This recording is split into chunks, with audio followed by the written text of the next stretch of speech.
Я рис. Если меня замочить и поставить в холодильник, я стану ядовитым материалом, который может тебя отравить. Быстро вытащи меня из холодильника.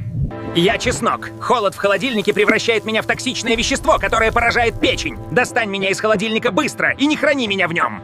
Я имбирь. Холод в холодильнике превращает мои масла в вещества, которые атакуют желудок и вызывают сильную боль. Достань меня из холодильника. А я лук. Холод в холодильнике заставляет меня быстро окисляться и способствует росту бактерий, которые вызывают острое отравление. Достань меня из холодильника.